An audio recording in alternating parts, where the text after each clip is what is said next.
In late February 2026, the United States and Israel delivered yet another gift to the world. In a massive joint airstrike on Iran, they sent the supreme leader, Ali Khamenei, straight to the heavens. A legendary old cleric, ultimately unable to escape the bombs falling from above. At first, Iranian officials put on a defiant front, claiming, "Our supreme leader is alive and well, not dead," promising that he would soon make a nationwide speech. Yet, by midnight, the old cleric had not appeared to refute the rumors.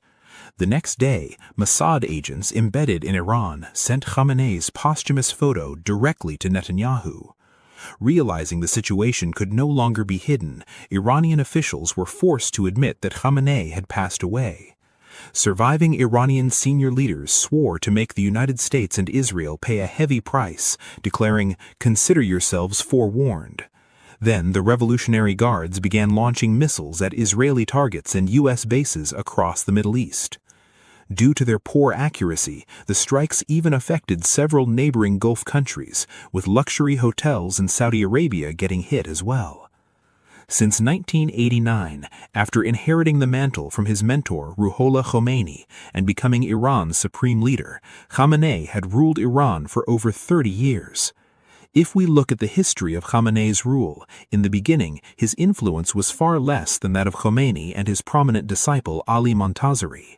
Yet, through extraordinary political acumen and absolute loyalty backed by armed force, he secured the position of supreme leader.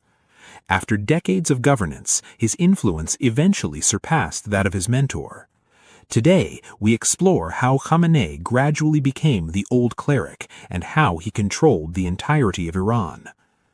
Ali Khamenei was born in 1939 into a family steeped in religious tradition. His father, Old Khamenei, was young Ali's first teacher, and two of his brothers also became Islamic clerics. Influenced by this environment, Khamenei naturally attended the Hawza, the Islamic seminary. By 1958, he came into contact with his future mentor Khomeini, studying Islamic doctrine under him. It's worth noting that at that time, Khomeini was not only the right-hand man of Barujerdi, Iran's only Grand Ayatollah, but had also earned the title of Ayatollah himself due to his profound theological knowledge. Khomeini actively taught in the Shia holy city of Qom, gathering a group of students like Khamenei, devout believers with absolute loyalty. These students later became a core force in the Islamic Revolution. Starting in 1961, Khomeini began criticizing the Shah's government, denouncing its corruption, suppression of dissent, destruction of Islamic faith in Iran, and betrayal of national interests to foreign powers. Khomeini, as a religious figure, thus led anti-government activities. Khamenei followed his mentor, spreading Islamic teachings and inciting Iranian Muslims to rise up. Naturally, the Iranian authorities did not respond with mercy. They launched a harsh crackdown on these clerics who incited rebellion among the people, making Khomeini as the leader the main target. Due to persecution, Khomeini was forced to exile abroad. After Khomeini left, Khamenei continued anti-Shah activities within Iran. During this period, he was arrested 6 times and even exiled to the barren interior. But for Khamenei, the more suffering he endured under the Shah's regime, the higher his status in Khomeini's circle, the greater his revolutionary capital. Finally, with the outbreak of the 1979 Iranian Islamic Revolution, everything reversed. Khomeini, once a political prisoner under heavy surveillance, transformed into the revolutionary leader adored by the masses. Khamenei rose with the tide, becoming a prominent figure in the revolutionary movement. After the fall of the Pahlavi dynasty, Khamenei was tasked with forming the Welcome Khomeini Committee in Tehran, which later became part of the inner circle of Iran's Islamic regime. Once the Islamic regime was officially established, Khomeini became supreme leader, and Khamenei steadily rose, becoming Deputy Minister of Defense and even commanding the Revolutionary Guards. This marked the beginning of his direct involvement with the military and the expansion of his power. What truly accelerated the expansion of Khamenei's power, however, was the Iran-Iraq war that soon followed.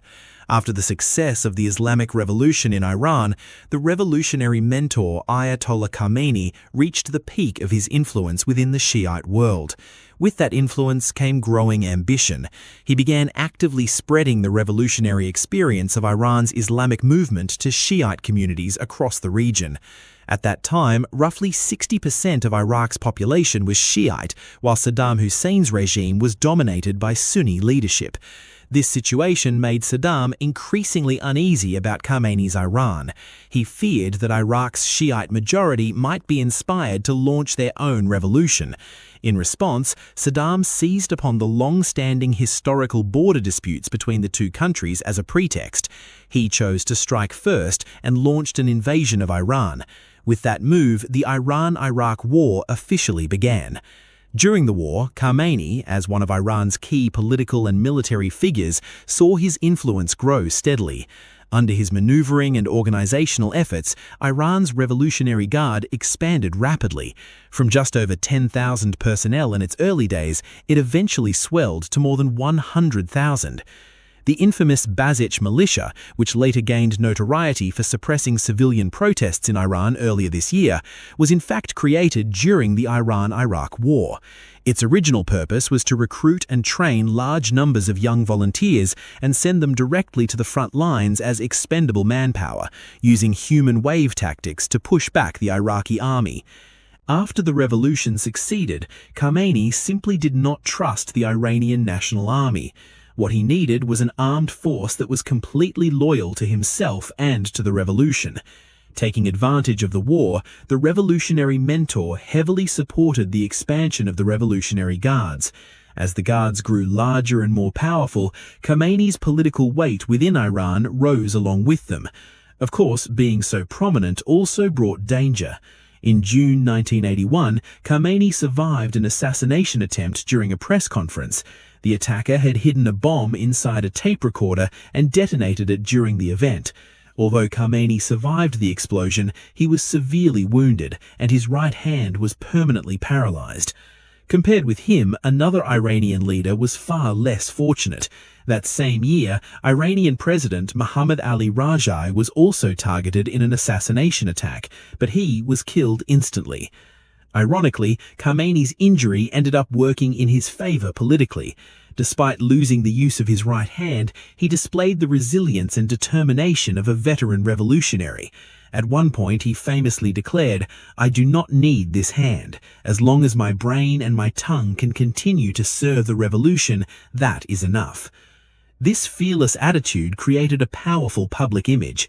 Many Iranians began to see him as both a hero and a martyr of the revolution. His reputation among the clergy and the general public rose rapidly. Eventually, Khamenei was elected president of Iran with an overwhelming majority of votes. Initially, Khamenei himself had been reluctant to allow a cleric to become president. However, after persuasion from others within the leadership, the revolutionary mentor eventually changed his mind and permitted his favored student, Khamenei, to take the position. Around the time Khamenei assumed office, there were still remnants of the old regime and a small number of opposition forces inside Iran. These groups were dissatisfied with the authoritarian and conservative nature of the Islamic government and began resisting the new regime through various means. The assassination attempts at both Khamenei and Rajai were in fact carried out by these opposition elements.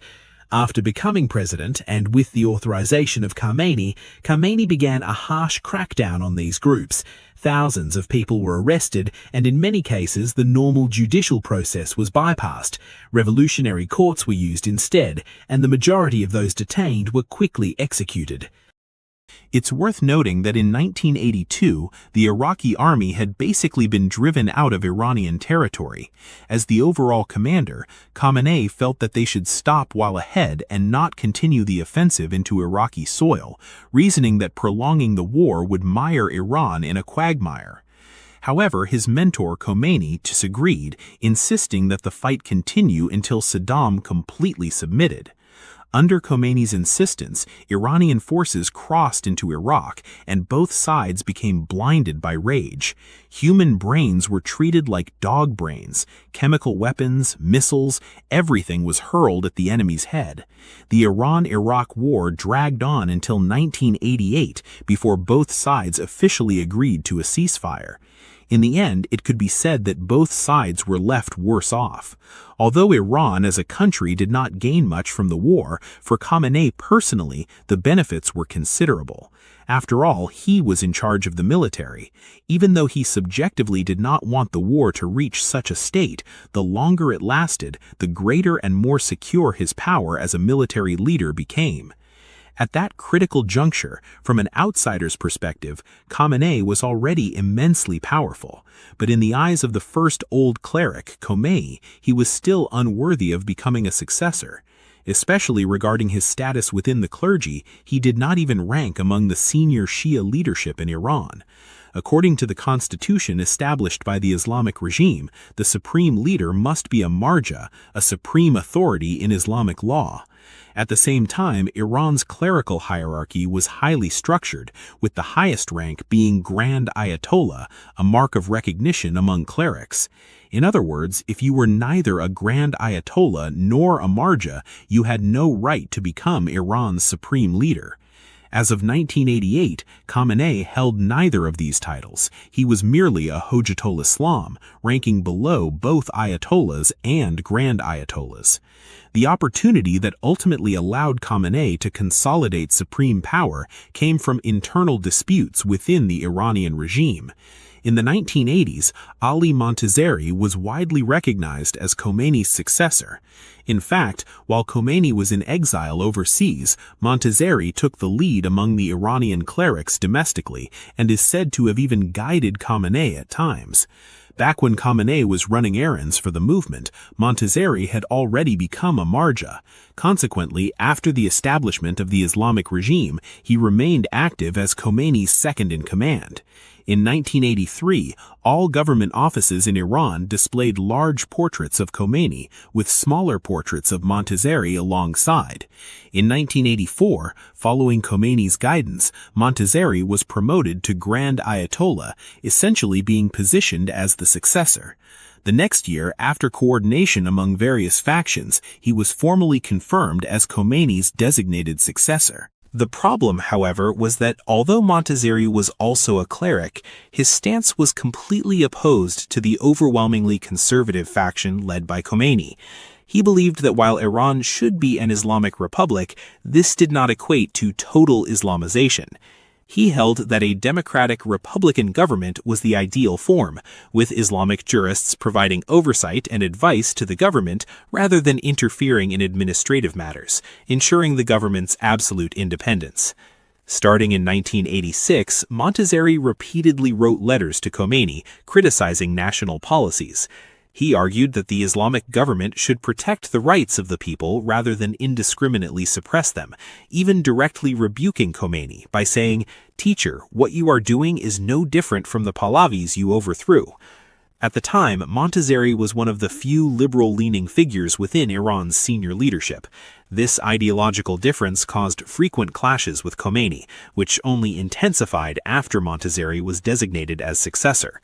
Finally, in 1988, the conflict erupted fully. After the Iran-Iraq War officially ceased, Khomeini turned his attention to domestic opposition, bypassing the existing political system and personally establishing a special execution committee to carry out large-scale executions of political prisoners nationwide. Post-event estimates suggest that no fewer than 2,800 people perished in this mass execution. Naturally, Montazeri, as a liberal, strongly opposed this.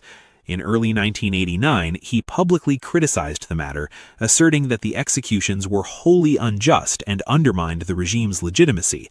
He also openly condemned Khomeini's death decree against the writer Salman Rushdie, remarking, "The world now thinks we in Iran know only how to kill." Montazeri's outspoken criticism ultimately brought misfortune upon him. In March 1989, Khomeini publicly stripped Montazeri of all his positions, revoked his title of Grand Ayatollah, and removed all images and editorials related to him. This left the position of successor vacant. At that time, Khomeini was already gravely ill and incapable of making complex decisions. This gap presented an opportunity for Khamenei. Although he lacked formal status, he held substantial power, particularly commanding the fully structured Revolutionary Guards, which had their own army, navy, air force, and even independent intelligence operations, entirely beyond the control of other departments. Even the other Grand Ayatollahs dared not openly oppose him. With the Revolutionary Guards as his military backing, Khamenei began maneuvering himself as Khomeini's legitimate successor. After Montazeri's removal, the first action Khamenei took was amending the constitution. Since the Iranian constitution required the supreme leader to be a marja, he simply changed the requirement. Under his manipulation, the requirement for the supreme leader was amended to an Islamic jurist with appropriate political and administrative capabilities, removing the title requirement. He also had to manage the Assembly of Experts, a power body of over 80 senior clerics responsible for conferring such titles. According to the regime's rules, even the supreme leader must be elected by this assembly. For Khamenei, controlling these clerics was no problem. After all, clerics may hold influence, but Khamenei had men with guns at his command. Under his manipulation, the Assembly of Experts disregarded precedent, promoting his title from Hojed al-Islam 2 levels up to Grand Ayatollah. On June 3, 1989, Khomeini passed away. The next day, at the Assembly of Experts, Khamenei, with a changed constitution and his leapfrog promotion, received 2/3 of the votes, far surpassing the other Grand Ayatollahs. Within 3 months, Khamenei had secured the highest seat of power in Iran. It's worth noting that in May 1989, Khamenei, who had already effectively consolidated power, visited North Korea as the head of state. This would be the last foreign trip of his life. At the time, North Korea's supreme leader was Kim Il-sung, who, fearing air travel, did not dare to go to the airport. According to protocol, visiting foreign leaders were typically received at Kim Il-sung's palace before the welcoming ceremony, and Khamenei's visit was no exception. However, Khamenei showed no respect for appearances or diplomatic etiquette. He immediately confronted Kim Il-sung, questioning why he had not come to the airport to receive him. Even the translators were at a loss for how to render the question appropriately. Kim, taken aback, could only reply that this was the local welcoming custom, trying to gloss over the issue.